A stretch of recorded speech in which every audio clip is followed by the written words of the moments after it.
Buonasera a tutti e ben ritrovati su Radio UFOcast. Un cordiale saluto a tutti i nostri cari amici radioascoltatori e a tutte le nostre gentili radioascoltatrici da Michele Valeriani per questa 77esima trasmissione di Radio UFOcast. Venerdì 3 maggio 2013, ma in realtà questa puntata la stiamo registrando la serata di giovedì 2 maggio 2013 per una serie di problemi di audio. Come avrete sentito le precedenti 2-3 puntate hanno avuto qualche disturbo sull'audio e non veniva fuori una trasmissione di buona qualità, e quindi per aggirare questo ostacolo ho preferito, data anche l'importanza dell'ospite, registrare la puntata di questa sera. Poi per le prossime settimane provvederemo a dotarci di mezzi più opportuni. Insomma, abbiamo intenzione di cambiare piattaforma dalla quale andiamo in onda, proprio per evitare di avere ancora questi problemi. Dal titolo della puntata che i nostri amici della redazione hanno voluto dare, avrete sicuramente capito che l'ospite di questa sera è un ospite assolutamente importante, peraltro amico qua di Radio UFOcast, perché lo abbiamo avuto diverse volte ed è sempre un piacere sentirlo, e naturalmente so che la cosa è molto gradita e richiesta da tutti voi. Mi riferisco a Massimo Mazzucco, che non ha bisogno di tante presentazioni. Sappiamo che è stato fotografo di moda, si è occupato di cinema, fino ad approdare a quella che è l'attività di giornalista investigativo, ricercatore, webmaster o comunque animatore del sito luogocomune.net, un sito famoso a livello mondiale. E come dicevo, i suoi lavori sono dei meravigliosi documentari, più che dei documentari sono delle inchieste vere e proprie di tipo monografico, che vanno a toccare tutta una serie di problematiche spesso in ombra da quelli che sono i media tradizionali. Mi riferisco a documentari come I padroni del mondo, l'11. Prego Massimo, no. Buonasera, ti do subito la parola per un rapido saluto ai nostri ascoltatori. Un saluto a tutti te. Ho sentito che hai detto che il mio sito è addirittura famoso negli Stati Uniti, magari. Dai, comunque, qualcuno ti ascolterà anche da lì, insomma, presumo. No, sì, 4 italiani che guardano Luogo Comune, qui ci sono. Ecco. No, è un sito in italiano, quindi è comunque già in partenza limitato anche a questo, ma è una scelta che ho fatto io all'inizio, cioè io non, pur vivendo qui, diciamo, penso con la testa da italiano, ragiono con la testa da italiano, scrivo in italiano come lingua mia naturale, quindi, e mi piace soprattutto se posso fare qualcosa per l'Italia, non certo per loro. Qui ce ne sono tantissimi di bravi che fanno il loro lavoro. Certo.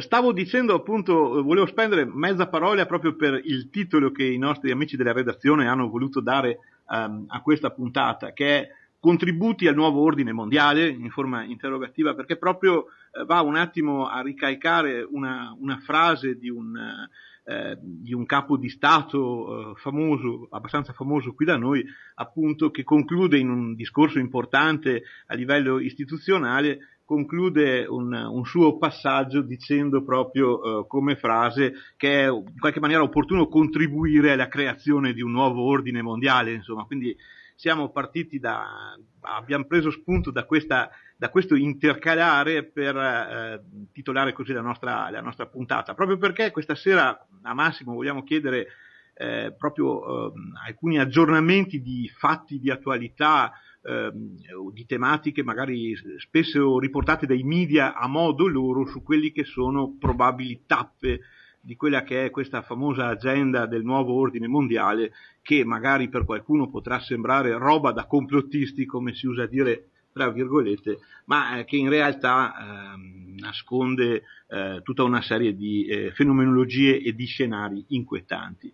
E direi di partire proprio dalla politica italiana, dalla situazione italiana, per sentire il punto di vista del nostro ospite. Ecco, quindi, se posso, scusami, già che hai citato il nuovo ordine mondiale, è una cosa che io ho già detto più volte, ma la ripeto sempre volentieri, la mia opinione, cioè tu dici o è complottista o no, ci sono due modi di vederla la cosa, uno appunto è quella complottista, che vede il nuovo ordine mondiale dietro tutto quello che ti succede, cioè ti si rompe l'asse del cesso, è stato un nuovo ordine mondiale, non trovi il parcheggio, è stato un nuovo ordine mondiale, sono i massoni, eccetera, eccetera. Quello è un modo. Certo. L'altro invece è quello di vedere sicuramente, lo vedi anche a livello evidente, uno scontro a lungo termine che dura da decenni ormai, per il controllo del potere mondiale, tra una forza che possiamo chiamare così per mancanza di un nome migliore, nuovo ordine mondiale, e un'altra che in qualche modo evidentemente le si oppone, per il semplice fatto che sennò a quest'ora sarebbero già riusciti a trasformare il mondo in una prigione, che è quello che vogliono loro. Quindi tutte le idee del nuovo ordine mondiale uscite diciamo da Kissinger in poi, dall'idea di ridurre la popolazione mondiale, l'eugenetica travestita, ma sempre l'eugenetica era, che Kissinger tra l'altro viene dal partito nazista, che non è che l'hanno trovato nel Dixan, è da lì ed è sempre stato di quel tipo di filosofia.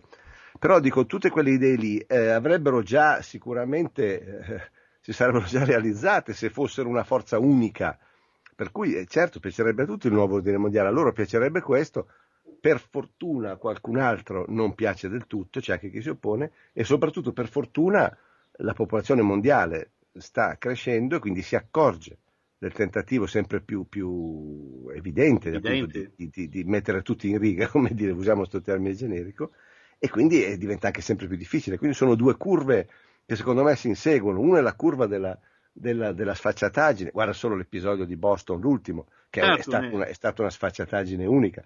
Cioè, ne parliamo. Fatto... Come? Ne parliamo, dicevo, ho un po' di domande anche su questo. Se vuoi partiamo da lì, dimmi tu.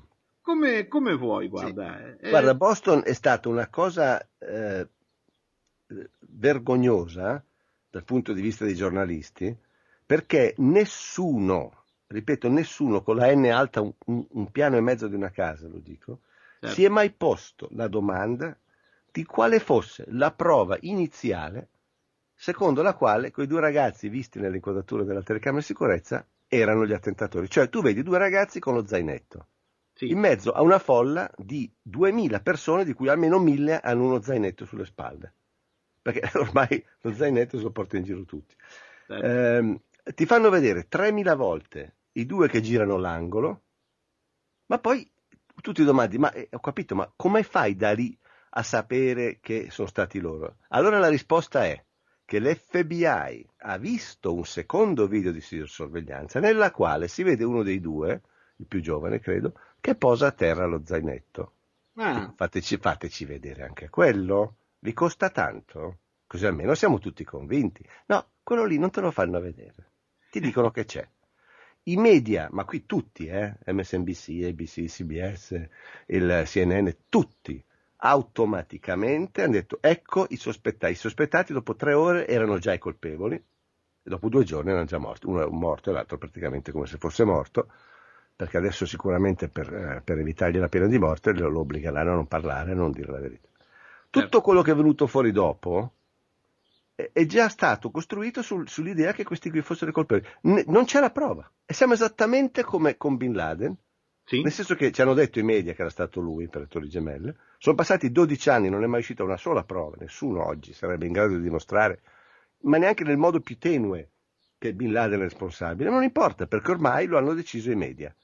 Quindi i veri nostri maledetti, come dire, i complici del nuovo ordine mondiale sono i media, non sono più i poteri forti.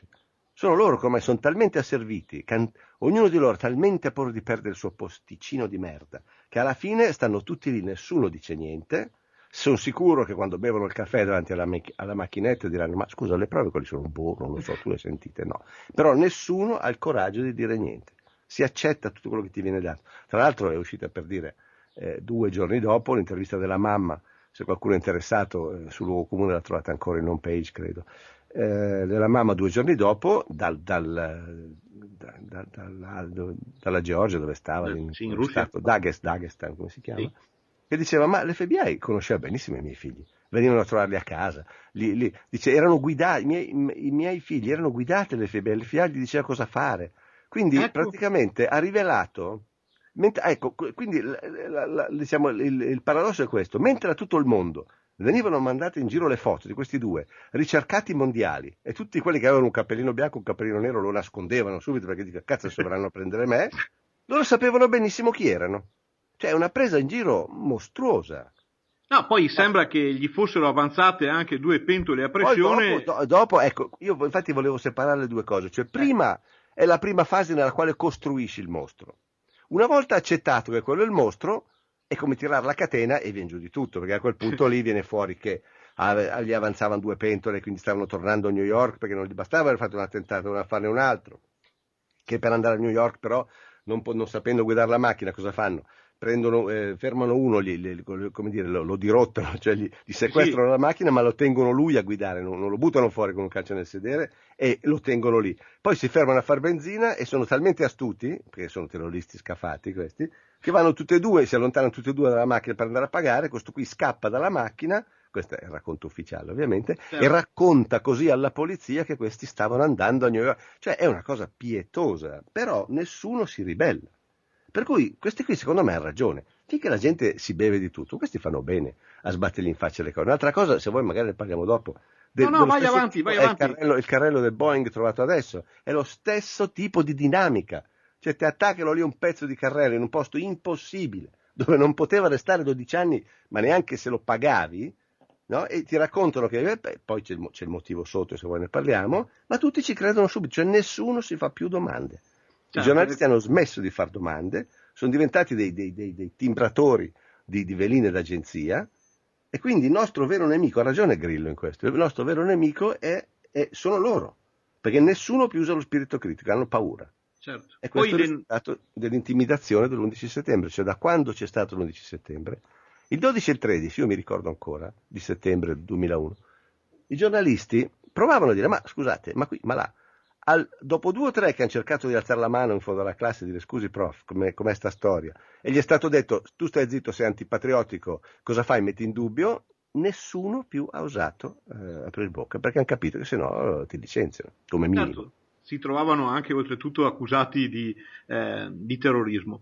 Ma guarda, io volevo proseguire un po' su questa questione del terrorismo, degli attentati, perché come saprai abbiamo avuto anche noi qua in Italia proprio il giorno del giuramento del governo. Per fortuna da noi li fanno in scala minore, cioè loro alle Torri Gemelle, a noi ci va un bimotore nel Pirelli, loro c'hanno la bomba di Boston, noi abbiamo uno, mi spiace è morto un carabiniere, ma insomma uno che avesse veramente avuto le intenzioni che aveva quello lì faceva fuori almeno 3 parlamentari, se fosse stato vero. Certo. Ma anche lì ci sono delle storie strane, questo qui dice la sua motivazione era far fuori i politici o colpire i politici perché non ne può più, poi arriva lì, non trova un politico e se la prendeva i carabinieri, cioè fa ridere anche quella.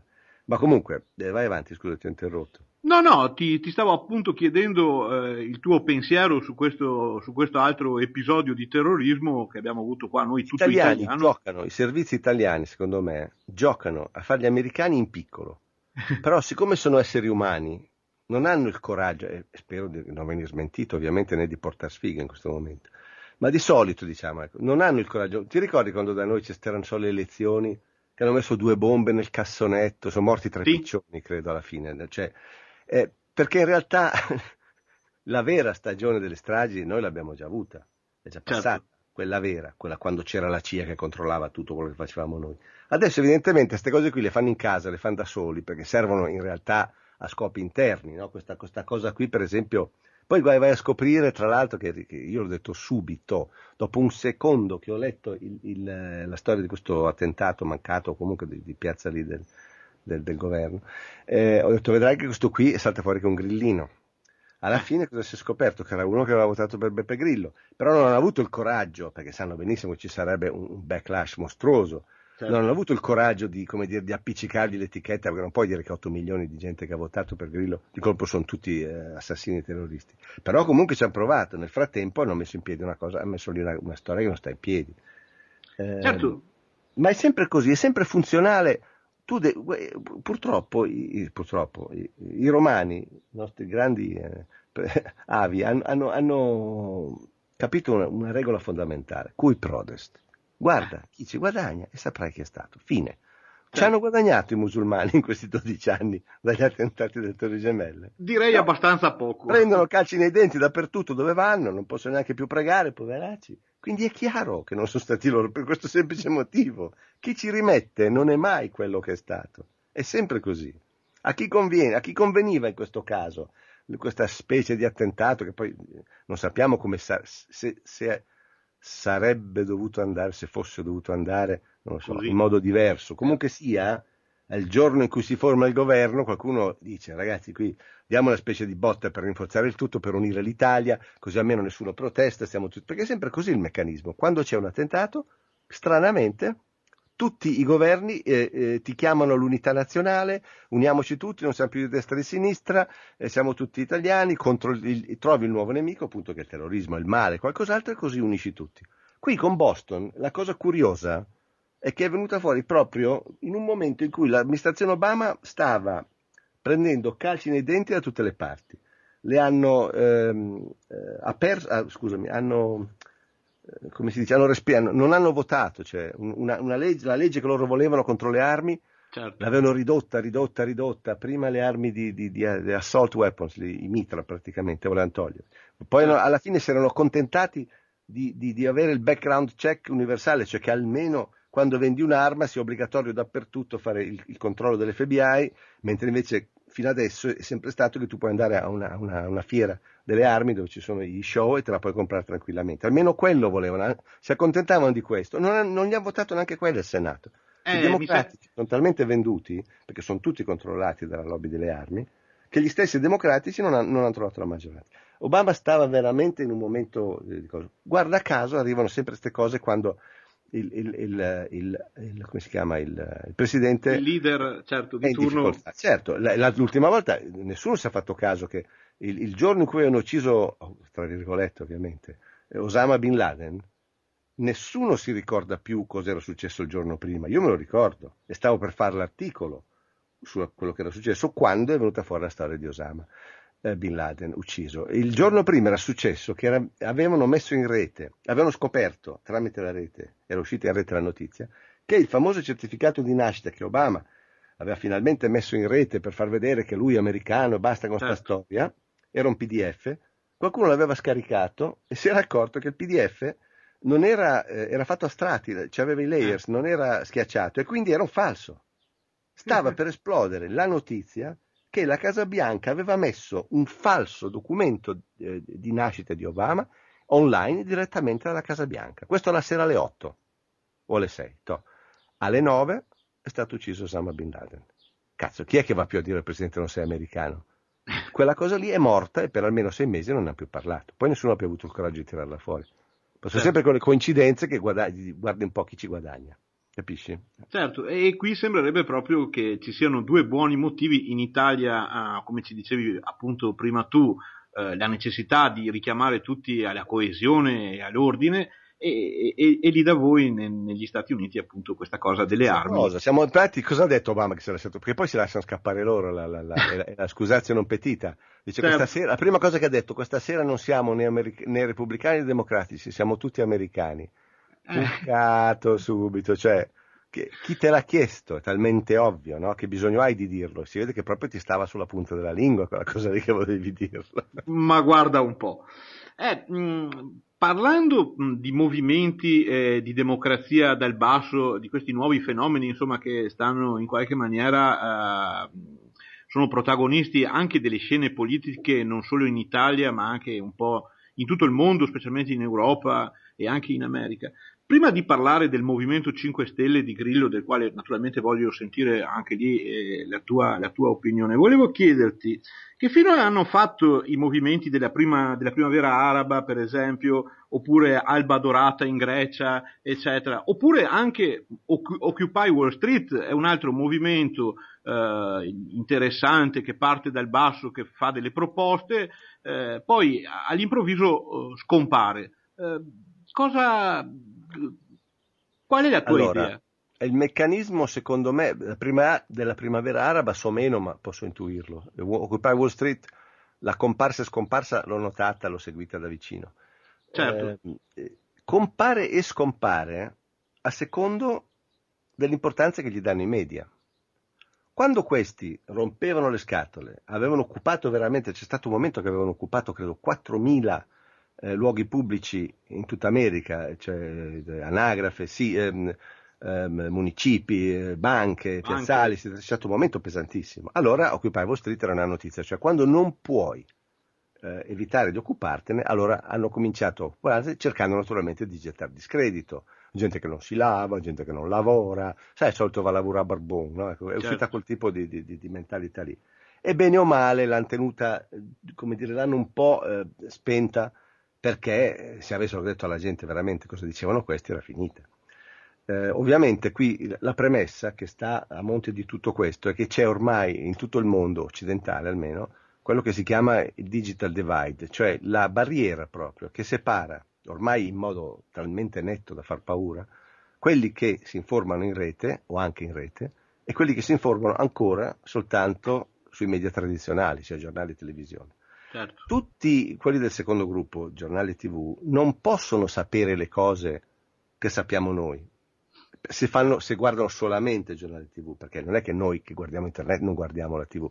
Quelli che guardano solo la TV, che non vanno in rete, per un motivo qualunque, non ce l'hanno, non hanno voglia, non lo ritengono, o non hanno, semplicemente sono pigri mentalmente.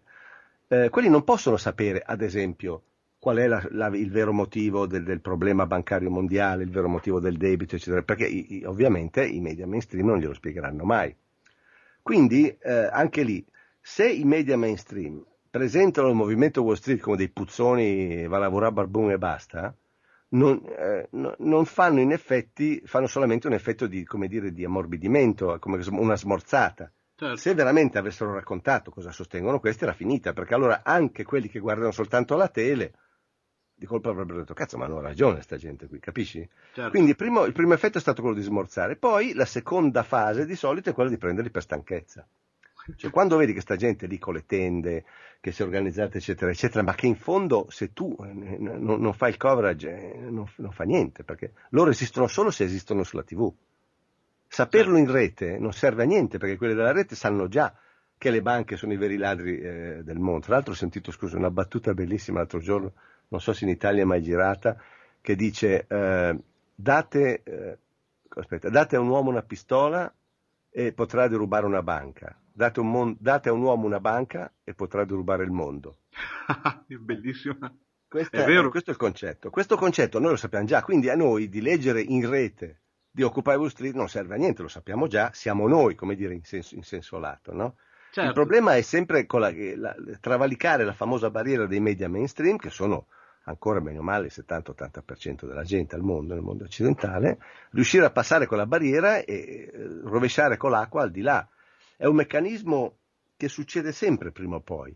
Io mi ricordo per esempio lo stesso identico meccanismo è successo nel 2006 in Italia con l'11 settembre, cioè fino a maggio del 2006, io me lo ricordo proprio il momento magico della svolta, parlare di 11 settembre, cioè di possibilità alternative dell'11 settembre, in televisione o sui giornali italiani era semplicemente proibito, non esisteva questa cosa. A quel punto però la ribollitura, come dire, in internet del fatto dell'11 settembre è diventata tale che i media mainstream hanno capito che non potevano più ignorarla, perché stava venendo fuori, ormai scappava da tutte le parti sta storia. A questo punto hanno aperto, come dire, diceva va bene, occupiamocene, e hanno cercato in qualche modo di assorbire il colpo, di smorzarlo. Da noi ci sono riusciti in parte, perché in realtà io credo che dopo l'annata 2006-2007 Matrix ha fatto 7-8 puntate, la Gabanelli ha fatto il mio film, ha fatto un altro pezzo di un altro, cioè alla fine il messaggio è passato, cioè credo che siano pochi oggi in Italia che credono ancora alla versione ufficiale. Però in realtà, scusa? No, dicevo, certo, sì, ti confermavo appunto questo però fatto. Il meccanismo è quello, cioè finché possono i media mainstream non vogliono rotture di scatole. Cioè non vogliono, quando capiscono che la cosa, e per questo è successo appunto, poi però la lasciano morire, cioè esattamente come l'11 settembre non siamo andati a fondo, perché loro si accontentano di avere, non so, un dibattito Mazzucco attivissimo, Mazzucco dice A, attivissimo dice B, Mentana fa, ma chi lo sa, buonasera a tutti, lui ha venduto i formaggini e la cosa resta in sospeso, questo è il vero ruolo, e poi la smorzano appunto dimenticandosene, ma senza risolverle mai le cose. Certo, è una tecnica anche questa di debunking, di insabbiamento. La prendi per stanchezza, cioè sai che non puoi vincere quella battaglia, per cui, come dire, quando vai in trasferta vai per pareggiare, la stessa cosa, cioè Esatto. porti a casa il pareggio, sei contento, in realtà non hai vinto, ma comunque sei andata, cioè passata e a lei, tutti a casa felici a far festa.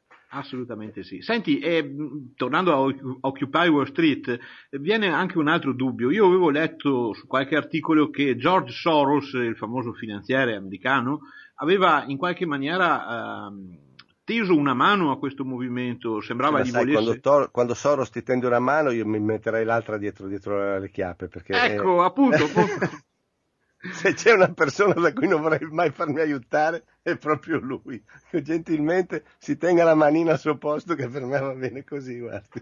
E poi casualmente questo movimento sparisce, scompare, almeno sì, adesso. ma no, in questo caso, sì, ho capito, tu parli di infiltrazione, in realtà non c'è nemmeno stato bisogno, perché sai, la gente intenda quanto sta lì, cioè se li lasci lì, se li cacci via con la polizia, con i lacrimogeni, allora c'è sempre il ferito, la TV, quando li lasci, vabbè, state lì. E dopo un po' ti stufi di dover pulire la cacca e la pipì, cioè, dici, vabbè, cosa facciamo qua? Nessuno ci guarda, e per cui dopo un po' vanno a casa pian pianino. Uno comincia a dire, sai, mia mamma mi ha detto sta male, devo andare lì, e l'altro dice io devo lavorare, non c'ho più soldi, e si spegne da solo. Certo. Però comunque nello stesso tempo sì, Soros sicuramente ci ha provato in questo caso. E niente, adesso ti chiedo appunto la tua opinione sul fenomeno tutto italiano del Movimento 5 Stelle di Beppe Grillo. Cosa ne pensi? Il fenomeno è la differenza, l'unica, diciamo, la grande differenza fra Beppe Grillo e tutti questi altri movimenti è che lui ha avuto la capacità, l'intelligenza, la forza, l'astuzia, la bravura di trasformare il movimento in qualcosa che avesse accesso alle istituzioni. Cioè lui si è candidato, ha candidato il movimento. Questa è la differenza. Se Beppe Grillo e i cosiddetti grillini, i meetup, eccetera, eccetera, avessero continuato a esistere, restava esattamente come prima, cioè in rete sanno tutto, hanno capito tutto, sanno benissimo, ma tanto dalla rete quella roba non esce e quindi siamo tranquilli, no? Certo. Perché tanto, appunto, invece cosa è successo? Che lui con la forza dei numeri, la forza di quello che ha saputo costruire in questi anni, calcolo che io l'ho anche spesso criticato, non sono uno che sia, come dire, steso a tappetino davanti, io delle volte fa degli errori, secondo me che sarebbe da picchiarlo, perché riesce a rovinare momenti di picco con scivoloni, perché è un istintivo. È molto istintivo. Quando ha tirato fuori, per esempio, tutti a Roma la storia del golpe, ma cazzo, esatto. Un attimo, ma pensaci. Infatti, dopo l'ha rimediata definendolo un golpettino. Dopo la frenata, dopo è peggio del buso dopo, perché dopo fai anche la figura di quello che ha chiamato la gente. Cioè, voglio dire, la gente, qualcuno sarà anche partito in treno, senza aspettare la smentita, no? Poi certo. A Roma il Grillo non c'è, oppure non lo lasciano passare, eccetera, eccetera. Ma a parte quello, comunque, diciamo, il discorso generale, ha avuto la forza, due forze grandi, una di organizzarlo in forza politica, due prima di lanciarsi in questa avventura, di fare qualcosa di solido e di dimostrare nel piccolo, parlo della Sicilia, che loro sono gente che mantengono la parola. Questo è una tale novità per il panorama italiano che da solo, secondo me, è bastato a portargli la metà dei voti che ha avuto in questa ondata. Cioè, la gente ha visto che c'è qualcuno che se dice una cosa poi la fa. E siccome quella cosa è mi taglio lo stipendio, non è ti faccio il ponte che sapevi già che lo facevi comunque, per dire, no? La cosa è mi taglio lo stipendio e lo fanno, questo ha colpito molto secondo me.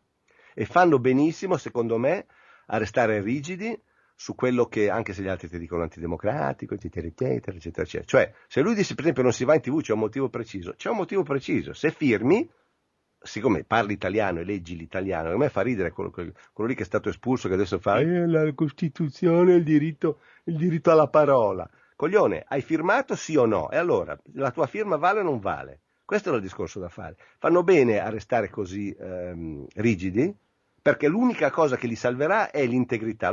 Gli altri hanno tentato di tutto per corromperli in qualche modo, per farli scivolare. Ci sono riusciti all'inizio, con la storia delle elezioni al capo di Camera e Senato, ci sono riusciti e tutti già erano lì, grillini spaccati, vedi anche lì la scusazio non petita, no? Tutti subito felici, il movimento si spacca, invece per fortuna è successo subito, è successo su una cosa relativamente innocua, che è stata appunto l'elezione di Grasso.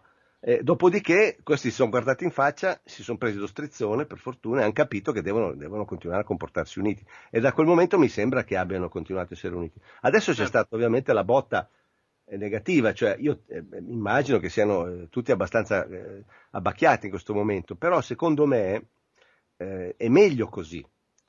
È meglio perché questo sarà il giro finale nel quale alla fine il sistema che loro stesso criticano dimostrerà, e stavolta non potranno più dare uno la colpa all'altro, no? Perché prima dicevi, ma non avete fatto questo, ma c'erano il PD al governo, il PD non avete fatto questo, ma c'era Berlusconi al governo, adesso sono insieme, quindi se non riescono e non possono riuscire a fare quello che dovrebbero fare, dopo non hanno più scuse. Certo. E infatti io mi guardo ogni tanto, anche qui arrivo con Rai International, vedo i vari Ballarò, Bruno Vespa. Mamma mia! Lo so, abbi pazienza, noi io e mia moglie prendiamo come dire il respiro prima, poi ci buttiamo dentro, guardiamo lì, perché comunque è per seguire quello che succede. Certo. E lo senti proprio il richiamo, non so, Ferrara, non so chi altro che ho visto, devono stare attenti, non possono fallire, se no è finita. Quando dicono è finita per tutti noi, cioè per tutti i privilegiati. Questi si sono presi un tale strizzone, pensa che sono riusciti a obbligare i due che si odiavano, perché prima erano solo loro due, quindi era facile fare gli antagonisti, no? Un po' tu, un po' io, pim pum pam. Adesso li hanno addirittura obbligati a mettere insieme, che è già una vittoria secondo me comunque strepitosa, a lungo termine. Ecco, se uno come dire, che ha simpatia al Movimento 5 Stelle o che ha votato per loro, guarda la cosa a termini medio-lunghi, è sicuramente comunque un passaggio, era necessario, proprio perché sarà negativo. Certo. Capisci come dire? Devi toccare il fondo prima di risalire, se no non puoi, non c'è niente da fare. Lo sai L'importante è che restino coerenti, e questo per fortuna finora l'hanno fatto, e quindi non potrai dirgli niente dopo, capisci? Certo, anche lì sembra ci sia l'attenzione, abbiamo visto un certo interesse anche da parte dell'amministrazione statunitense verso appunto il Movimento 5 Stelle. Sappiamo anche che c'è la Goldman Sachs che gli sta anche lì tendendo una mano, tra virgolette, adesso non so come quella è proprio è una mano finta, perché le altre due te le mettono tutte e due di dietro. Quindi quella da Goldman Sachs è di legno, le altre due ce l'hanno già dietro. Speriamo bene.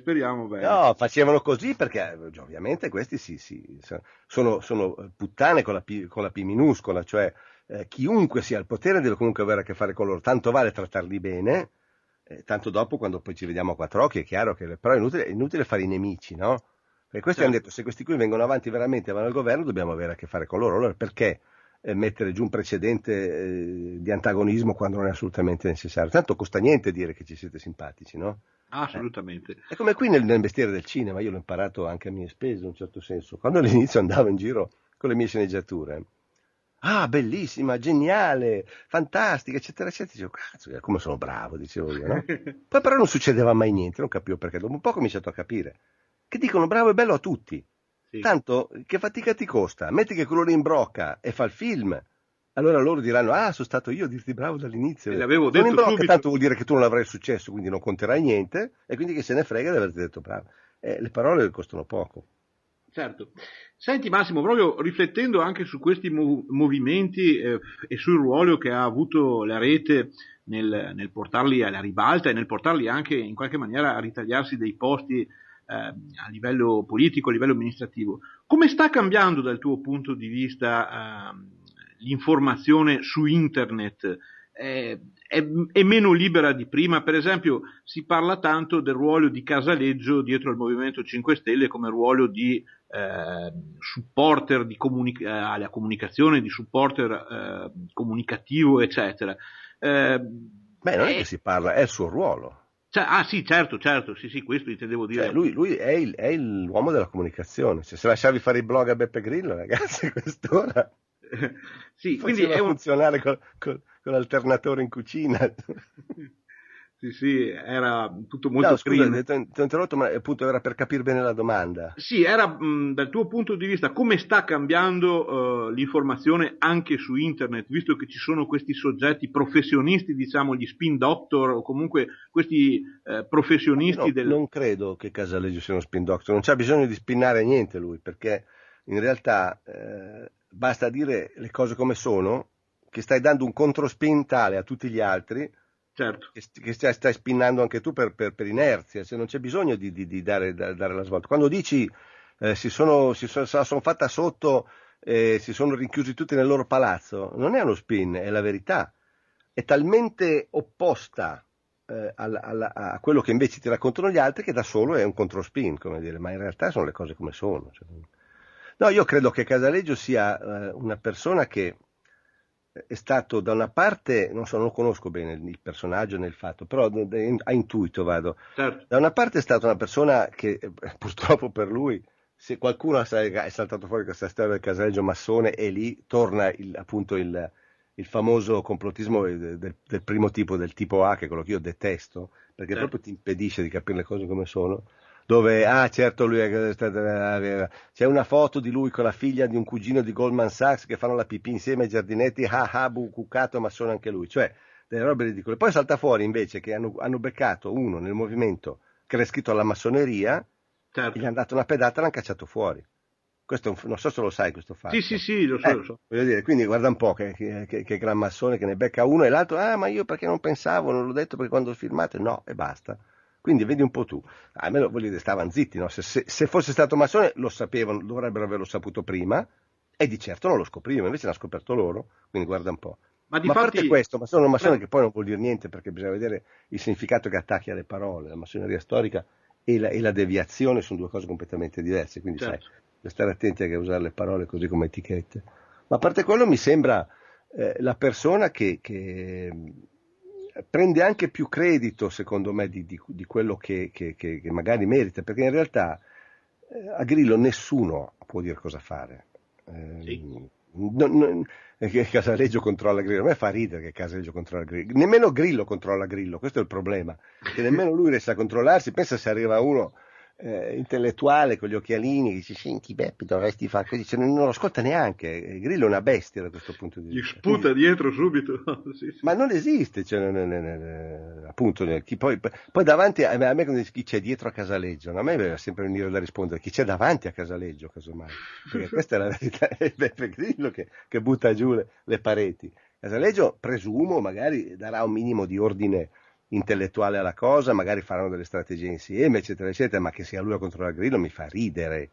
Io ho parlato una sola volta con Grillo di persona, molto tempo fa, parlavamo appunto di 11 settembre e di eventualità più o meno utili in quel momento di uscire con un argomento come questo.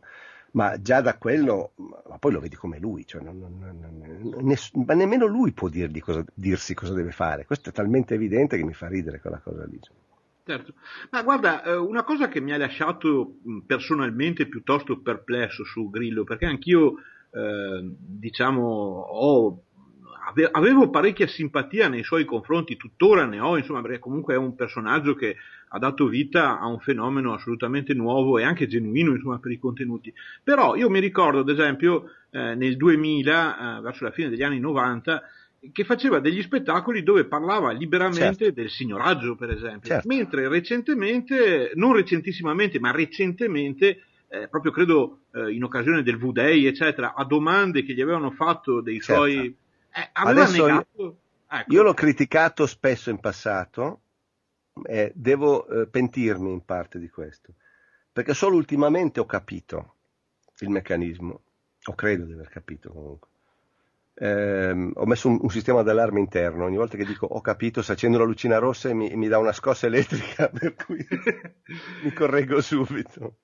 E questo è uno dei tuoi aspetti che apprezziamo moltissimo anche, tra l'altro, il tuo rigore, insomma, quindi credo. No, ma soprattutto l'evitare comunque le certezze assolute, perché è proprio lì che caschi, come di solito nelle maniere più plateali. Comunque, sì. Credo di aver capito una cosa, cioè ci sono due curve che sono contrapposte. Man mano che sale la curva della tua popolarità e della tua attaccabilità, cioè del danno che ti possono fare attaccandoti, man mano deve discendere la curva della tua attaccabilità. Cioè, prova a immaginare Beppe Grillo che dice l'11 settembre l'ha fatto l'amministrazione Bush. Prova. Quanto resiste lui come immagine pubblica in Italia dai 4 agli 8 secondi? Certo. Certo, quello che dice che sì, sicuramente, come no. E poi già che ci siamo, non siamo andati sulla Luna, immagino, finito. Sì, tra l'altro perché? Proprio, scusa se ti interrompo Massimo, proprio nella sequenza in cui tu hai fatto questa battuta ho sentito, ma anche recentissimamente, giocare su queste cose qua, la satira televisiva, ma... Certo.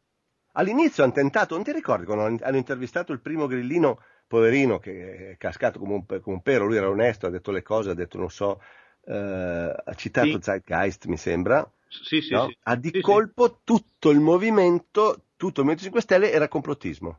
È Certo. bastato un ragazzo che dicesse vi invito a vedere Zeitgeist, che tra l'altro appunto è una delle famose cose di cui la gente fuori dalla rete non sa nulla, Certo. ha detto solo quello, io l'ho vista l'intervista. Sì, Non ha sì. detto banchieri ladri, barboni, figli no, ha detto solo un interessante, Zeitgeist, la bandiera del complottista, e tutto il movimento all'inizio ha cercato di etichettarlo come complottista. Non ci sono riusciti, o la cosa è morta lì, ma ci hanno provato. Tu figurati appunto se un grillo cominciasse adesso a dire le cose, le dice lo stesso, se tu stai attento, le dice Sì, lo sì. stesso, ma le dice in codice, cioè Certo. non dice più signoraggio, dice certo che bisognerebbe fare un referendum, per esempio, per valutare se valga la pena, se sia meglio restare nell'euro oppure no, che lo decidano gli italiani. Certo. Questo è un modo per dire Bruxelles, vaffanculo, però non lo posso dire io, come prima, lo dico in codice. Quindi in realtà lui ha capito a un certo punto quando, dove, come, perché doveva abbassare la mira su certe cose per non venire colpito. Non puoi mettere fuori la testa dalla trincea, ti sparano negli occhi. Quindi Certo. man mano che, come dire, la battaglia si fa più dura, non devi mettere fuori nemmeno un centimetro di fronte, sennò te rasano, come vedi, appena, figurati, quindi devi stare attentissimo, ma fra le righe lo dice lo stesso. Infatti a me, io non votavo da 20 anni, perché i motivi è perfettamente inutile spiegarli. Eh, In questo caso io ho sempre detto, io non è che non voto per principio, non voto, siccome il voto per me, io eleggo un mio rappresentante e voterò per persone da cui mi sento rappresentato. Quindi io tutte le volte, teoricamente, vado alle urne, vedo che non c'è nessuno che mi rappresenta perché ci sono ladroni e bugiardi e figli di puttana, per cui voto, il mio non voto non è un non votare per principio, non voto perché non c'è nessuno. Questa certo. volta ho trovato una figura, un movimento dal quale mi sentivo rappresentato, non in tutto, ma sicuramente non puoi pretendere la Certo. coincidenza totale, ma se non altro nel senso generale, cioè la cosa bella che io ho trovato del Movimento 5 Stelle è che era per la prima volta, se tu fai l'estratto di tutta la filosofia generale, è comunque una filosofia che rimette l'individuo o il cittadino al centro del problema, cioè in politica, nella sanità, nell'energia, in tutti gli aspetti. Puoi criticarne uno più dell'altro, una soluzione può essere migliore dell'altra, l'altra un po' più naif, l'altra un po' più intelligente, ma comunque c'è sempre questa direzione unica di tutte le posizioni del Movimento 5 Stelle che rimettono la persona al centro del problema e che è la vera chiave per poi risolverli. Perché una volta che hai rimesso l'individuo al centro, le soluzioni dopo ti vengono, stai tranquillo. Certo. Quindi per questo motivo ho deciso di votarli, no? E perché sono partito dicendo questo? Non mi ricordo più, aiutami. Stavamo parlando appunto che ero rimasto deluso dal fatto che prima parlasse di signoraggio apertamente, poi abbiano modificato, si siano adattati a quello che è il linguaggio. Ah, ecco, scusa, sì. Però io prima di fare il voto, di dare il voto, ho guardato almeno 4-5 Tsunami Tour tutti insieme, tutti interi, no? Certo. E a parte che appunto si ripetevano moltissimo, però quando tu senti dire, per me, faccio una premessa, una delle cose che che da sempre mi ha portato a non votare per tutti quelli di prima è il fatto che io ritengo profondamente sbagliato andare in guerra e aiutare gli americani a conquistare la roba, perché è roba degli altri, non si va a prendere, fine, punto e basta. Che sono guerre di conquista, non è inutile chiamarle missioni umanitarie, sono guerre di conquista, il conquistadore non si fa, le armi devono servire solo per difendersi, tant'è che si chiama Ministero della Difesa, non si chiama Certo. Ministero della Conquista, Della guerra. sai perché? Anche lì un piccolo lapsus. Per cui il fatto delle guerre già per me era Grillo, senza dire ritiriamo le truppe, ha detto ma com'è questa storia che noi mandiamo, per esempio, cosa c'entriamo noi col Mali? Perché dobbiamo andare a fare la logistica per i bombardamenti francesi del Mali? Cioè ti fa capire comunque quali sono le posizioni, le soluzioni a cui vuoi arrivare. Ma ovviamente è abbastanza intelligente da capire che non è che il primo giorno in cui sei in Parlamento, allora dunque ritiriamo intanto tutti i soldati da tutti i fronti, non è che puoi far così. sì, sì. Perché ti ritrovi appunto a spannare la meliga, ci vai tu in Pakistan, ti risvegli lì e non capisci neanche come sei Certo. finito, cazzo. Ti fanno un corso accelerato È chiaro, ti sul posto. prendono, ti portano via e quando ti trovano non sei più tu. Quindi è chiaro che ha messo da parte o in secondo piano le cose più importanti, ma le lascia comunque, ecco, non è che le rinnega. Se io avessi sentito una sola volta Grillo che dice va bene mandare le armi, non avrei avuto il mio voto comunque.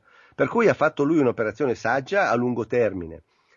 Io probabilmente non vedevo ancora dove lui vedeva già di poter arrivare tanti anni fa e mi criticavo, dicevo non parla più di Shekimi, che non parla più Adesso capisco perché e devo dargli ragione a lungo termine.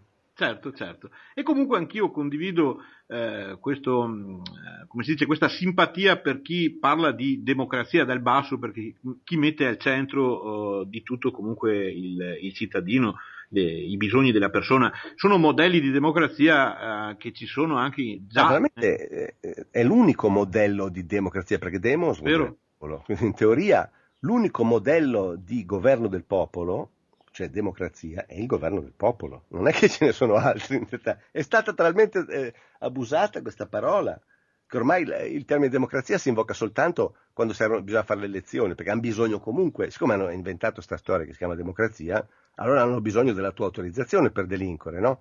E quindi tu devi andare lì, firmare, gli dai la carta in bianco, quindi in quel momento lì è democrazia perché gli serve il voto. Appena l'hanno avuto, torna a essere quello che era, una plutocrazia, chiamalo come vuoi, ma tutt'altro meno che governo del popolo. Certo. Ecco, so che questo argomento ti piace particolarmente. Lasciamo per un attimo la politica, i movimenti politici, eccetera, e parliamo invece di religione, o meglio, parliamo di quello che è successo recentemente in Vaticano. Difatti qua in Italia quest'anno non ci siamo fatti mancare proprio nulla, insomma abbiamo avuto Presidente della Repubblica rieletto per un altro settennato e abbiamo avuto dopo secoli un Papa, Papa Ratzinger, che abdica al pontificato e viene praticamente sostituito in vita con l'argentino Papa Francesco. Con un falso frate Francesco. Ecco. Faccio, se posso, una piccola parentesi sul duplicato di Napolitano. Prego. Sono andato a rileggermi, sembra quasi che io da piccolo leggessi la Costituente, gli atti della Costituente. Nelle discussioni della subcommissione, alla discussione sull'articolo Presidente della Repubblica, tu capisci, leggendo la discussione, che era chiaro fra tutti che il settennato di per sé presumeva il fatto che il Presidente non fosse rieleggibile. Sì. C'è stato un senatore, un deputato, che diceva allora aggiungiamo la clausola, il Presidente è eletto per 7 anni e non è rieleggibile. Altri dicevano no, non mettiamola, perché sembra da un certo punto di vista di fare un dispetto, siccome c'era un Presidente pro tempore in quel momento dell'Italia, sembra quasi come dire di offendere lui che come dire tu però non puoi essere rieletto perché sei già stato eletto pro tempore. Tanto dicevano, è talmente evidente, implicito il concetto che non c'è bisogno di metterlo. Quindi noi siamo finiti con una Costituzione che di fatto non impedisce la rielezione, ma se tu vai a rileggere tutte le discussioni che sono state, era talmente, e proprio c'era addirittura la motivazione, diceva, bisognerebbe, quello che voleva mettere la clausola, diceva, bisognerebbe metterla per evitare una trasformazione in senso politico della figura del Presidente. Certo. Ecco perché non si può rieleggere, perché deve rieleggere uno che è già stato Presidente 7 anni, se non per un motivo politico. Non puoi dirmi che non c'è nessun altro in Italia che non può fare il Presidente. Che può sostituirlo, sì. Infatti, non esiste, perché da quando in qua c'è uno solo che è capace. Quindi la rielezione sarebbe automaticamente quindi l'avevano già intuito da questo punto di vista. Quindi io ritengo legalmente legittima, ma moralmente illegittima la rielezione di Napolitano. Tornando al doppio Papa. Al doppio Papa, certo. Se tu chiedi a me è come buttare l'arpione nella tonnara, cioè goio goio, perché ce n'è talmente tante. Questo qui è il più fetente di tutti, secondo me. Più fetente di tutti perché è furbissimo, si è messo il saio di San Francesco, ha detto 4 cose, ha preso l'autobus 3 volte, è andato a pagare il conto da solo, la gente ha detto ma come bravo, eccetera, eccetera. In realtà non cambia assolutamente niente. Poi continua a dire la povertà, predicate la povertà, perché non vende qualche miliardo di proprietà del Vaticano e aiuta i poveri, se è davvero così convinto che bisogna aiutare i poveri nel mondo.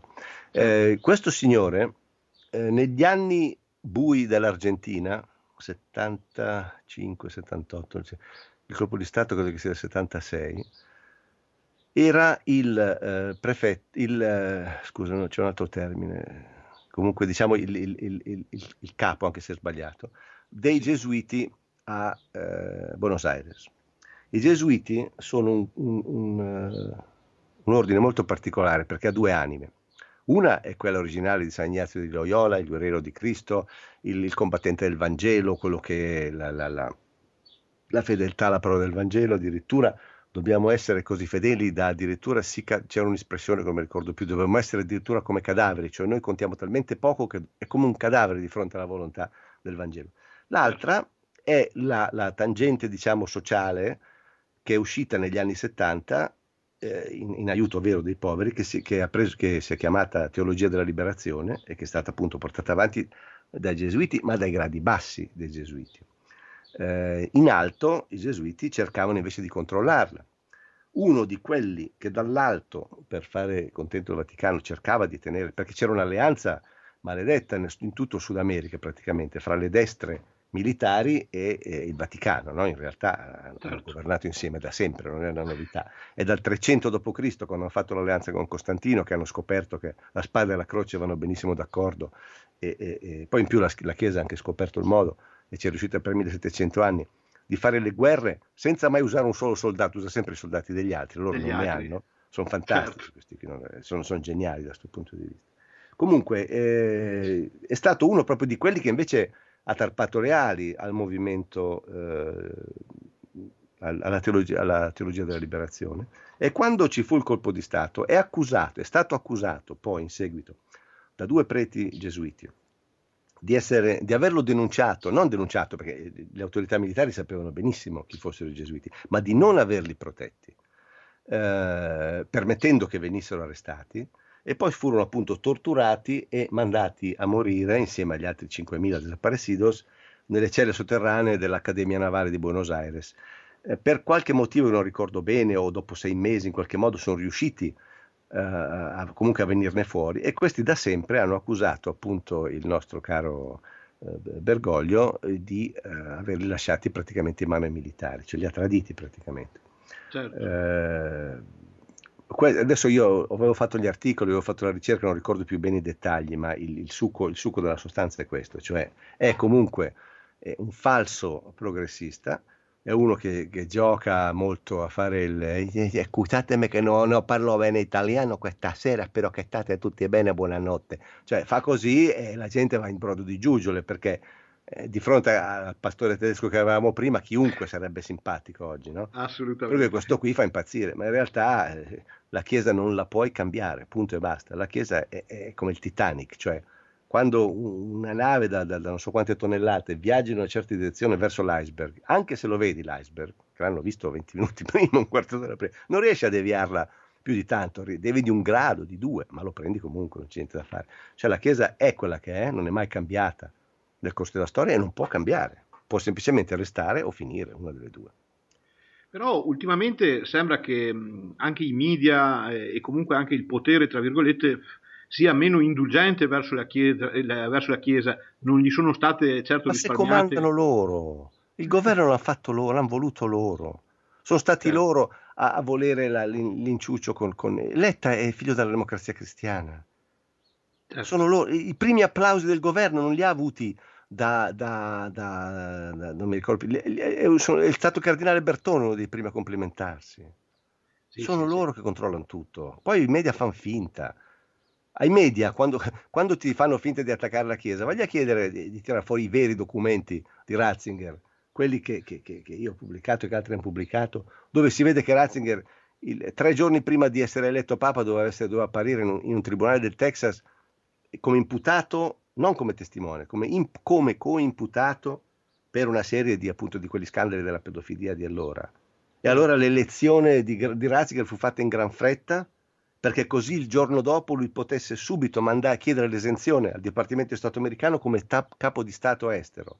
E ovviamente gli fu concessa, perché non processi più uno che è Papa. Certo. Quando vedrai quelle notizie lì sui media, allora saprai che l'attaccano davvero, se no è tutto finto. Chiarissimo, chiarissimo.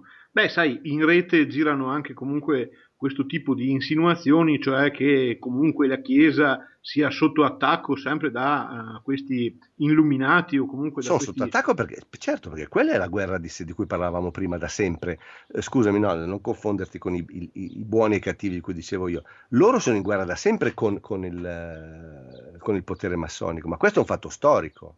Certo, sono due poteri che cercano in qualche maniera Ma di... nella storia, ultimamente le cose sono molto mescolate, secondo me. Io non me ne intendo molto di queste cose, però da quelle 3 cose che ho intuito così, è chiaro che le cose sono molto più mescolate. È da quando c'è la P2 che non capisci più bene chi sta di chi sta di là. Quando hai un Berlusconi nella P2, sta con la Chiesa o sta con i massoni? I massoni non sono più massoni, la Chiesa non è più Chiesa per forza. Qualcosa deve essere successo perché non è possibile. Quando Certo. trovi un ordine dei Cavalieri di Malta, per dire che esiste da tantissimo, no? Ordine dei Cavalieri di Malta, Templari, fondatori dei massoni, cacchio, eccetera, come mai? Poi vai a vedere che è stato fondato dalla Chiesa dalla DC. La Certo. Chiesa e il Vaticano sono gli specialisti nel costruire le loro chiese sopra i templi degli altri.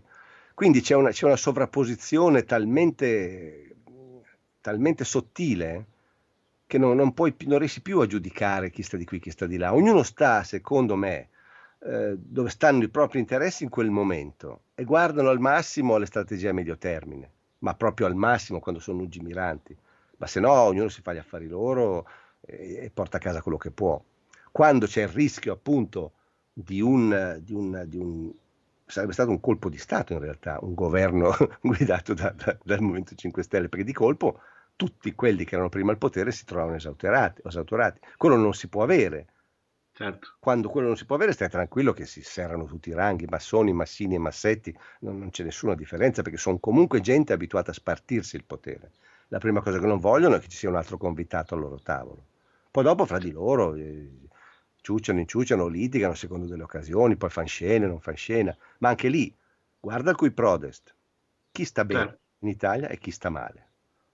Lo vedi subito dove sta il vero potere. Chiarissimo, come sempre. Senti Massimo, ne avevamo accennato prima, ritorniamo un attimo sulla questione dell'11 settembre. Sappiamo che ci sono state delle novità, abbiamo visto i media che si sono prodigati ultimamente con il raccontarci che era stato ritrovato questo pezzo Sì. di carrello. Ecco, che cosa c'è di nuovo veramente, al di là adesso di questo episodio dell'ultima ora, diciamo. Che cosa c'è di nuovo in questi ultimi mesi sull'11 settembre? So che tu, tra l'altro, stai lavorando anche Sì, io sto ad un finendo il documentario. mio parto della mia vita, sono 3 anni ormai che ci lavoro, sto mixando in questi giorni un film su 11 settembre dove metto insieme tutte le tesi nostre, tutte le risposte, tutte, proprio tutte, date dai debunkers in tutto il mondo su qualunque argomento e le nostre controrisposte a quelle presunte risposte. Cioè chiunque non abbia mai seguito il dibattito dell'11 settembre si ciuccia queste 4 ore di film, che stai male alla fine perché è una roba mostruosa di peso, però almeno dopo sai tu, cioè non puoi più dire che non sai cos'è il dibattito. Certo. Di novità vere ce n'è una, secondo me, anche se non è un fatto, è una dinamica che è in corso. Cioè l'organizzazione di Richard Gate, Architects and Engineers for 9/11 Truth, gli architetti e ingegneri americani che hanno avuto il minimo di coraggio di dire scusate, per piacere, non raccontiamo fregnacce, e che sono nati nel 2006, credo, adesso sono arrivati oltre 2000 iscritti, cioè 2000 architetti e ingegneri americani che sottoscrivono la denuncia della falsità della versione ufficiale e che dimostrano e questo ovviamente c'è tutto nel mio film, con argomentazioni scientifiche e non più solamente con tesi, diciamo, basate sulla logica, l'impossibilità del crollo dei 3 grattacieli di New York a meno dell'uso di esplosivi. Cioè non è possibile, ti fanno capire secondo le leggi della fisica, e sono leggi talmente semplici che l'ho capito anch'io, che non ho mai avuto non sono mai stato portato per il lato scientifico, però quando si tratta di appunto dimostrare la terza legge di Newton, oppure la legge di conservazione dell'energia, e la capisci, e capisci anche perché quei 3 edifici, l'unico modo in cui possono essere crollati, nel modo in cui sono crollati, è tramite demolizioni controllate. Certo. Tra l'altro c'è appunto questo fatto che chi segue l'11 settembre lo sa già di sicuro, lo diciamo casomai per quegli altri 3 che sono rimasti un po' indietro, il fatto che dal momento in cui il NIST, l'organizzazione governativa che ha fatto il famoso rapporto sull'edificio 7, ha riconosciuto nel suo stesso rapporto la caduta libera dell'edificio per 1/3 del crollo, 2 secondi e mezzo, automaticamente e senza scampo riconosce la demolizione controllata, perché non c'è modo di far cadere un edificio in caduta libera a meno di rimuovere contemporaneamente e per intero tutta la struttura sottostante, e non c'è modo al mondo conosciuto di rimuovere contemporaneamente e per intero la struttura di supporto se non con gli esplosivi. Se qualcuno conosce un altro metodo, lo starnuto o altre cose del genere, me lo faccia sapere. Fino a quel giorno questa è una dimostrazione assoluta. Quindi questa in realtà non è una verità, ma il movimento, l'Architects and Engineers stanno diventando veramente forti, cioè sono molto molto proprio, l'hanno presa sul serio la cosa. Certo. E inizieranno a settembre un tour mondiale per coinvolgere appunto architetti e ingegneri in tutto il mondo, perché sono appunto gli scienziati, sono quelli che conoscono le tecniche di costruzione che ti devono dire che non era possibile. Finché te lo dice un mazzucco, può essere simpatico, puoi dire probabilmente ha ragione, ma io non riesco da solo a dimostrartelo. Quando te lo dicono 10.000 ingegneri in tutte le lingue, in tutte cose che non è possibile, a quel punto sta a te, poi se poi non vuoi crederci sono fatti tuoi, ma loro te l'hanno detto nel modo migliore. Questo credo che sia la cosa più importante, anche se non è un evento visibile. Sul carrello ho trovato, cosa vuoi che ti dica, nessuno di noi ha creduto per un attimo che quel pezzo di roba sia rimasto lì per 12 anni in quell'intercapedine, perché dopo l'11 settembre, siccome c'è stata appunto la famosa, i ritrovamenti dei resti umani nell'arco di, credo, oltre, fammi dire stupidaggini, 400 yard, quanto sono? 300 metri? Sì. Quindi avevi frammenti umani nell'arco in un scusate, sto ricordando. In un raggio? Bravo, grazie. In un raggio di 600 metri tutto intorno alle torri. Hanno praticamente ripassato con lo spazzolino, con la lente di ingrandimento, tutte le viuzze che ci sono intorno, perché trovavano veramente pezzetti umani dappertutto, che fra l'altro è un'altra dimostrazione che sono stati usati esplosivi, perché se un edificio crolla da solo e i piani si appiattiscono uno sull'altro, al massimo la gente rimane schiacciata dentro, ma non è che esplode in 1000 pezzi. Calcola che dei frammenti umani, quando hanno fatto gli esami del DNA, non so, di una sola, hanno trovato 200 frammenti umani che col DNA hanno fatto risalire alla stessa persona. Cioè almeno una persona è stata, e sul corpo è stato esploso in 200 pezzi almeno. Questo ovviamente può avvenire soltanto con dei forti esplosivi. Di addirittura 2700 vittime delle Torri Gemelle, di 1100 di queste 2007 non hanno trovato nemmeno un frammento grosso abbastanza da poter fare l'esame del DNA. Cioè sono completamente scomparse, vaporizzate dal calore dell'esplosione e di cos'altro avranno usato lì dentro. Cioè un'unghia è sufficiente a risalire e dire va bene, abbiamo trovato un pezzo del signor Smith. Signora, purtroppo questo è quello che possiamo darle, buongiorno, se lo mette al cimitero. Neanche quello. Cioè 1100 vittime vaporizzate completamente. In tutto questo però, appunto, per arrivare a questa ricerca che è stata, perché i parenti delle vittime ovviamente hanno insistito, cioè non li mollavano questi qua, finché non hanno cercato anche nei tombini, non li hanno mollati. Tu figurati un carrello che è 1,5 metri, è lì che basta mettere l'occhio, non dico che devi inciamparci dentro, ma basta guardare dentro per vederlo, se poteva stare lì 12 anni. Fra l'altro, appunto, abbiamo visto le foto, non ci sono i segni della caduta nel muro, in compenso c'è avvolto attorno un pezzo di corda. Capisci? Quindi il bigolo che l'ha calato dentro probabilmente gli è scappato, a quel punto ha detto al capo, gli ha detto capo, mi è scappata giù anche la corda, come facciamo? Allora, sono veramente no, ma allora sta attento, perché anche qui la toppa è peggio del buso. Cosa hanno detto per spiegare sta cosa un po' curiosa? Perché di solito appunto i carrelli non è che li tiri su giù con la corda, no? Hanno dei pistoni meccanici che li fanno funzionare. E allora hanno detto che quella corda L'avevano messa lì perché era stata fatta l'hanno messa per girare il carrello per riuscire a leggere il numero di matricola. Di matricola, sì, sì, Cioè, l'abbiamo invece di tirarlo sentita fuori, questa. dopo lo leggiamo seduti al bar tranquilli, lanciamo una corda lì dentro tipo cappio, dove non ci passa una persona, cerchiamo di girare così leggiamo subito il numero. Perché è ovvio, è usuale che cadano pezzi di carrello di aereo La di tutti i verità, perché generi. poi c'è sempre una verità dietro, questo è molto importante invece. Cioè Certo, questa è un'altra classica escusatio non petita, cioè perché uno si domanda, devono aver messo in piedi una sceneggiata del genere così cretina dopo 12 anni? Io ho una mia tesi, che è questa. Sta venendo fuori ormai dalle indagini, sia da quelle, soprattutto da quelle che hanno fatto Pilots for Truth, che i due aerei, ormai c'è documentazione sufficiente per dimostrare che i due aerei che hanno colpito le Torri Gemelle non potevano in alcun modo essere dei normali aerei passeggeri, non potevano essere dei normali 767, certo.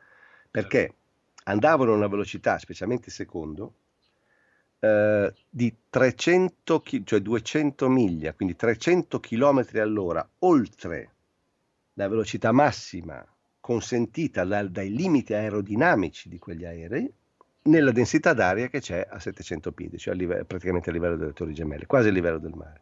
Cioè, in due parole, un aereo quando sta a 10.000 metri può volare tranquillamente a 800-900 km all'ora perché l'aria è rarefatta, non fa resistenza. Certo. Chiunque ha volato se ne accorgerà, nel momento stesso in cui cominciano a scendere, cominciano anche a rallentare, perché entri negli strati di atmosfera sempre più densi, se tu mantieni la stessa velocità di 800 km all'ora a livello del mare, a parte che non ci riesci perché ti ferma prima l'aria, ma l'aereo si disintegra, Sì, cioè sì. va in un fenomeno oscillatorio, si spacca a pezzi, Il proprio perché non è cosiddetto, possibile fisicamente. Per avere quel tipo di velocità in una densità d'atmosfera così forte, è necessario, lo dicono i piloti intervistati, non certo io, avere intanto la struttura completamente rinforzata, quindi solamente un aereo militare, un Boeing militare può averlo, ma soprattutto dei motori che spingono 6 volte la potenza dei normali motori di un 767. Allora, questo sta venendo fuori. Questo è quello che appunto è la vera novità della ricerca che è stata fatta, che metterà sicuramente. Allora cosa hanno detto? Buttiamo fuori un pezzettino del carrello, così questo numero avrà il numero di matricola sopra e ci conferma che era del Boeing. Per cui quando verranno fuori questi stronzi di complottisti, noi diremo come? Se appena trovato il carrello c'è proprio il numero del Boeing che coincide col Boeing Tandy Italy. Naturalmente che coincide, te lo dicono loro, che non è certo, che ti fanno vedere a te il registro dell'aviazione civile dove quel numero di carrello coincide, no? Te lo dicono. Ma certo. come al solito per la massa della gente sarà sufficiente per dire questa è un'altra stupidaggine e per metterla a tacere. Io credo che sia questo il motivo, cioè una specie di vaccinazione preventiva perché sentono che sta venendo fuori questa cosa. Un po' come quando Silverstein ha detto Pullet abbiamo deciso di tirarlo giù. Nel documentario del 2002 Silverstein, che sembra un cretino a dirlo, dice sì, abbiamo visto che insomma, l'edificio sta in piedi e abbiamo deciso di buttarlo giù. Naturalmente tutti sono saltati addosso a sta cosa, i complottisti dicendo ecco visto che l'ha ammesso, agli altri i debunker, gli attivissimi giustamente dicevano scusate perché mai dovrebbe essere così scemo da ammettere di aver fatto una demolizione? In realtà c'era il motivo è che Silverstein a mio parere ha fatto il building 7 da solo, cioè la demolizione non ha. Lo ricordiamo che stai parlando del Ah, scusa, sì. costruttore. Il Certo, terzo, il terzo edificio, il Building 7, era di proprietà di Silverstein, non faceva parte del World Trade Center vero e proprio, è crollato alle 5 del pomeriggio, non era nemmeno stato colpito da un aereo, è diventato il famoso smoking gun, la pistola fumante della versione ufficiale, perché è facilissimo smentire che è quello appunto che è accaduto in caduta libera, fra l'altro, quindi da quello da solo vedi che è stato demolito. Silverstein, secondo me, ha capito già nel 2002 che quello era il punto debole della discussione. E allora cosa ha fatto? Ha messo le mani avanti, ha detto in un documentario. Metti che un giorno viene fuori che è stato demolito, dirò sì, come no, l'avevo pure detto io nel documentario, abbiamo demolito perché abbiamo visto che era pericolante. Quindi è una classica vaccinazione preventiva, che in certo. realtà poi non serve, perché dopo uno ti domanda, scusami, l'hai demolito, ma quando l'hai deciso? Perché per piazzare le cariche ci vogliono almeno 2 settimane, non è che puoi mandarli uno a 20 minuti, il fattorino, ci mettimi 2 bombe alle 4 del pomeriggio perché alle 5 devo tirarlo giù.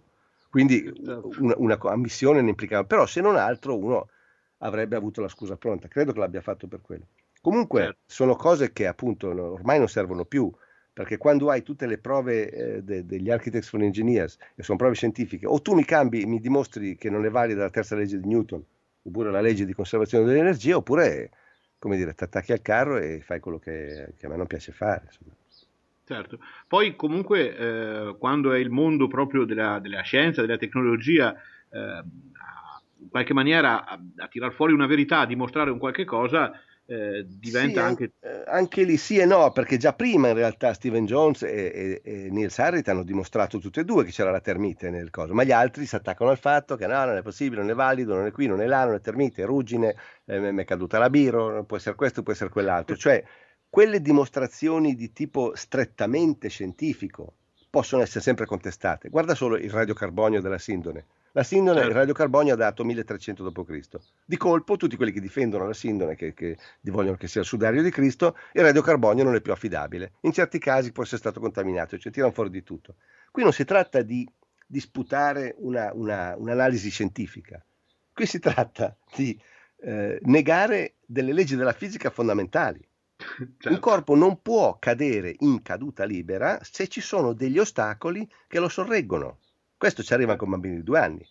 Cioè, quando tu cadi, quello che si tuffa col paracadute, cade in caduta libera, cioè toglie vabbè, il freno dell'aria, ma considera la caduta libera, cioè Sì, tutta sì. la sua energia cinetica, tutta l'energia potenziale viene convertita in energia cinetica perché non c'è niente. Nel momento in cui ci fosse una scaffalatura sotto che lo tiene su, non può cadere alla velocità di caduta libera. Certo. Anche se lui volesse spaccare questa scaffalatura, perché lui è fortissimo e la spacca cadendo, deve comunque rallentare, perché deve cedere una parte della sua energia cinetica e trasformarla in energia di deformazione. Vedi che Sì, sono sì, diventato bravo, adesso sembro anche uno scolarino. Sono 2 mesi che gli Architects and Engineers mi hanno messo, siccome lavoriamo in stretto contatto, perché io nel film li cito continuamente e volevo essere sicuro di tutto quello che dico, no? certo. Allora praticamente mi hanno messo uno alle calcagna che mi ha fatto un corso accelerato, adesso sembro Di- anch'io un laureato in fisica quando passo.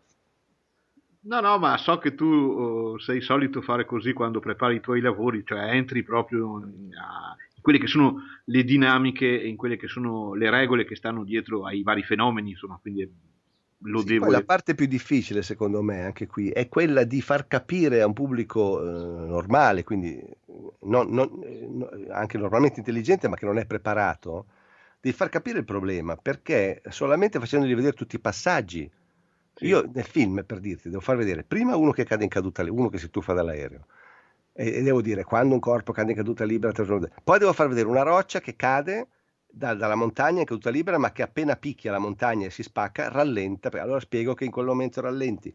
A quel punto faccio vedere le torri gemelle, faccio vedere, capisci? Allora se metti tutti i passaggi, anche la persona che non è preparata in materia riesce a seguire il discorso logico. Se appena ne certo. salti uno, come ho fatto io prima l'errore, per esempio, dicevo, parlavo di Silverstein, tu giustamente mi hai fermato, hai chiarito, no? Io davo per scontato se salti una cosa come quella, già c'è qualcuno che giustamente ha diritto anche a non capire, dici, boh, non ho capito. Sta Devi mettere, parlando e quindi di... la vera fatica è poi anche le foto sulla la questione, il famoso documentario che aspetto sempre di fare, prima o poi ci riuscirò, sui falsi viaggi lunari. Anche lì, per Certo, me che sono fotografo, ci metto 4 secondi a capire che le foto non sono fatte sulla Luna. Cioè, non sono fatte, diciamo, con il sole, sono fatte con delle lampade. in uno Ma studio. spiegarlo, no, anche lì in esterni, ma con lampade di notte. Cioè, se tu Ah, vai con un megafaro di notte riesci a fare una cosa simile. Però voglio dire, io lo capisco un attimo, spiegarlo a chi non si intende di fotografia è lì la parte difficile per essere convincente. Quindi il vero difficoltà non è tanto di presentare le prove e metterle in fila, ma è di fare un discorso rappre- logico che sia seguibile certo. dall'inizio alla fine, per cui uno dice sì, ho capito, A, B, C, D e non si scappa, fine. Ecco. Certo, e tu nei tuoi documentari ci riesci benissimo perché Sì. sono veramente interessanti. A proposito di questo, ti volevo anche chiedere qualche altra curiosità su quello che stai facendo. Credo tu stia lavorando anche su un documentario sull'assassinio di Kennedy. In realtà mi piacerebbe, appena finisco questo, vorrei riuscire a farlo. Il metallo l'ho già fatto. Certo, so che me ne Aveva- avevi parlato Sì, l'avevo anche qualche... presentato a Matrix un paio d'anni fa, diciamo la seconda metà, quella che presenta l'assassino vero, quello che ha sparato a Kennedy, che è Certo, vivo, sta in una prigione, ha raccontato tutto, ma nessuno ha voglia di ascoltarlo.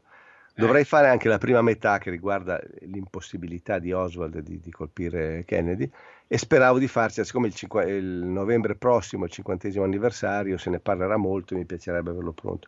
Non so se ce la farò sinceramente, perché finito questo insomma siamo già a maggio, io dovevo finirlo 1 anno e mezzo fa sto film, sono ancora qui. Finito adesso metto fuori la versione italiana e poi devo fare ancora la versione inglese, quindi poi almeno un 20 minuti di riposo devo prendermi. Ferie, certo. Io non lo so, mi piacerebbe farsela, se no passo direttamente a quello della Luna e lì mi diverto un po'. Certo, certo. C'è qualche altro progetto a cui stai lavorando oppure è già anche troppo Il mio quello progetto che si è? chiama Sopravvivere.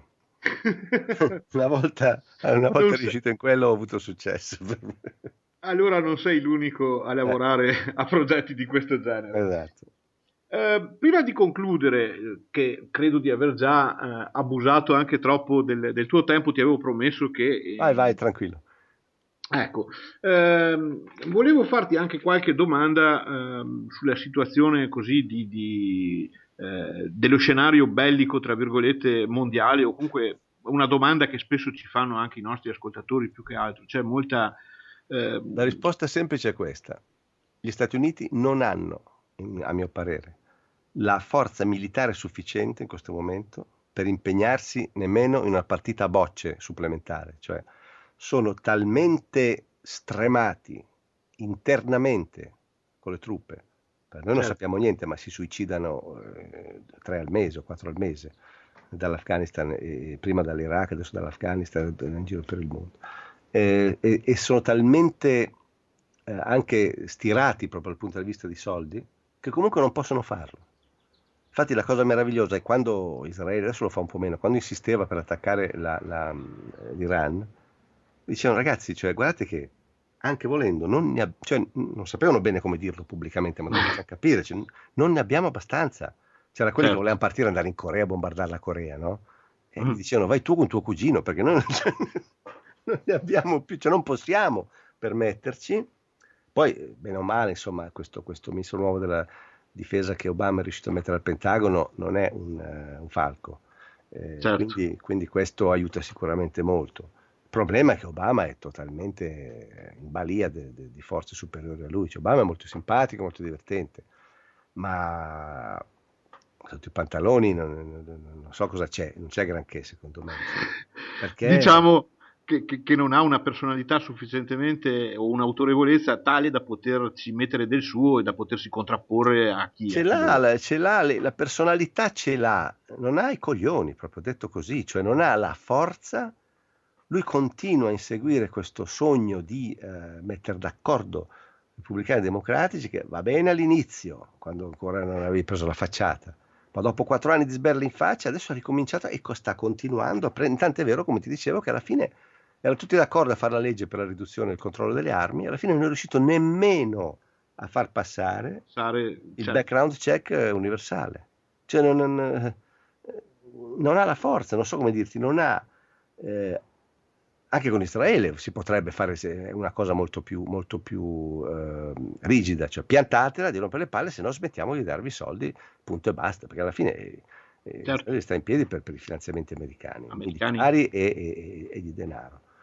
Poi non so se loro a loro volta hanno delle armi di ricatto. Comunque, io so una cosa, quando Bush padre a un certo punto era presidente, l'unica cosa bella che ha fatto nella vita, secondo me, che io sappia, c'erano gli incontri di Madrid previsti fra Gheddafi e non mi ricordo se fosse Sharon o Netanyahu, forse uno dei due, no? Li avevano Sì, praticamente costretti.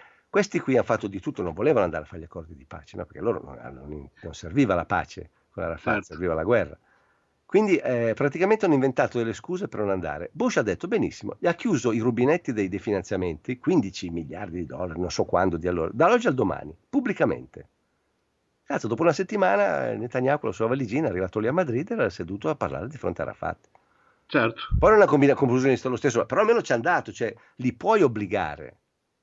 Ma evidentemente anche lì c'è il ricatto ormai i media, sono sempre i media che ti buttano subito addosso. Pensa tu che questo ministro della difesa che è stato eletto aveva detto una frase una volta appena a favore della Palestina 30 anni fa.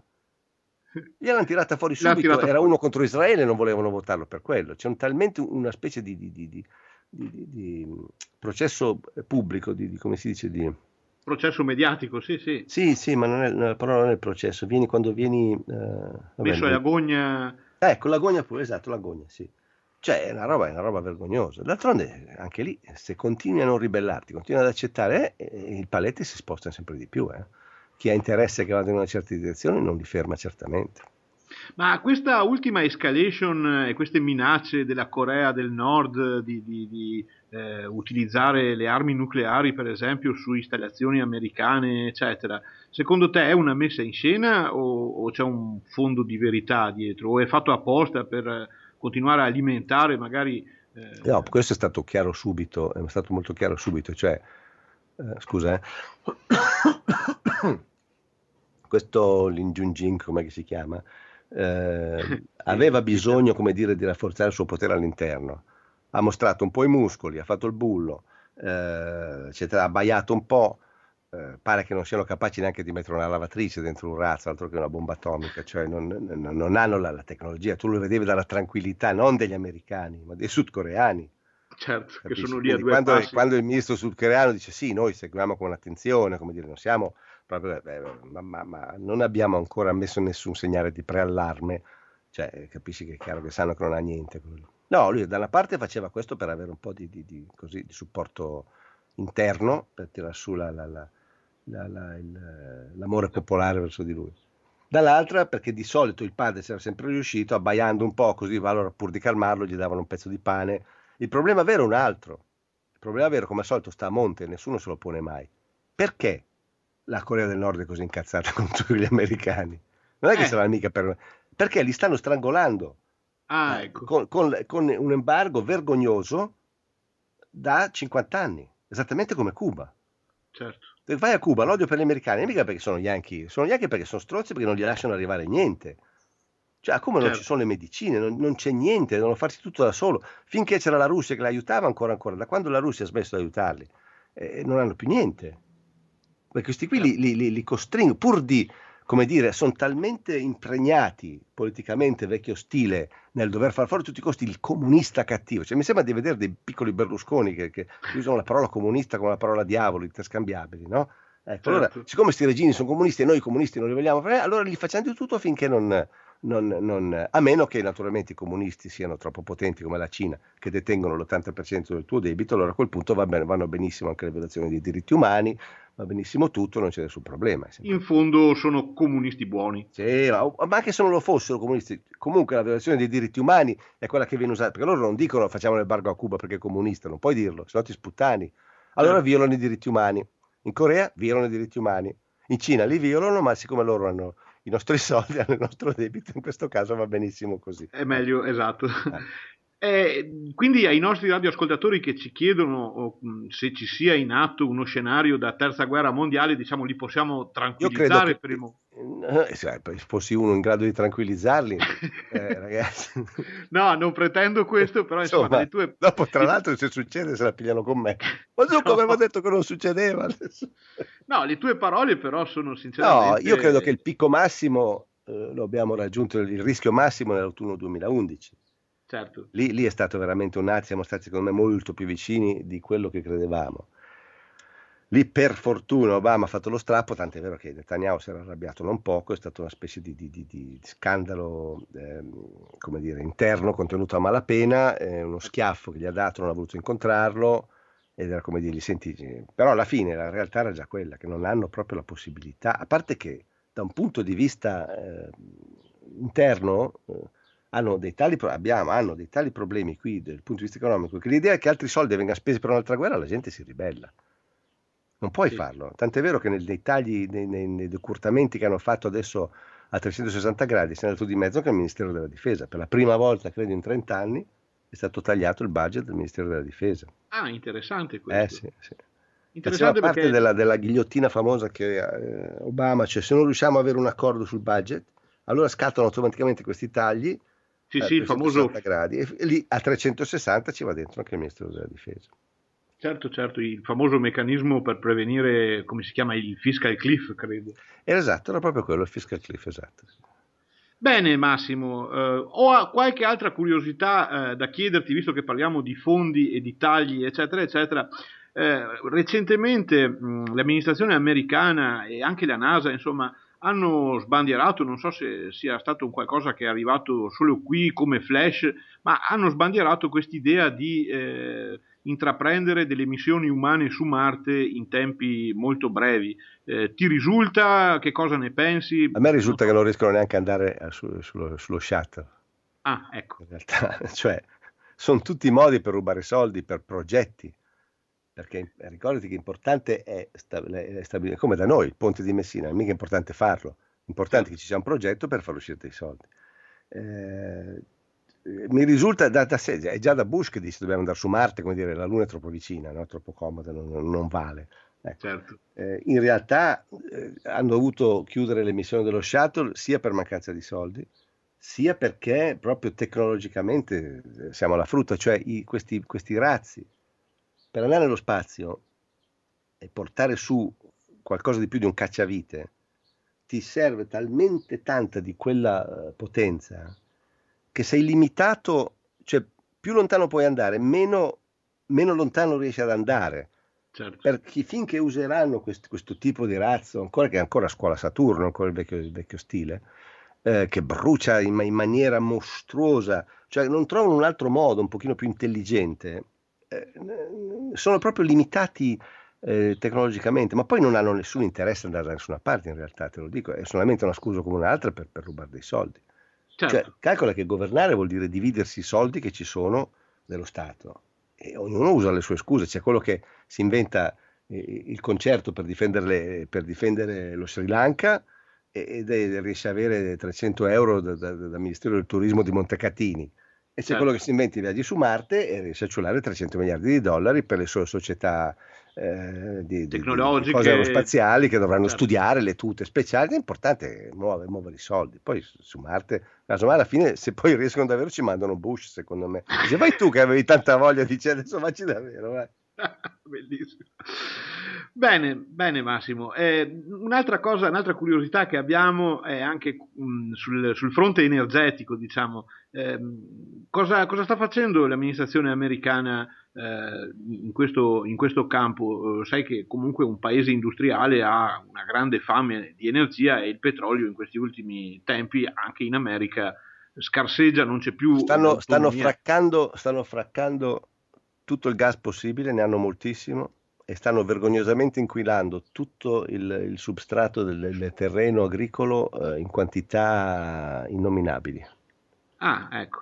La Bene. nuova frontiera del West è il fracking, ne abbiamo avuto un'esperienza da noi col terremoto nell'Emilia l'anno scorso, Certo. che era dovuto chiaramente al troppo fraccaggio.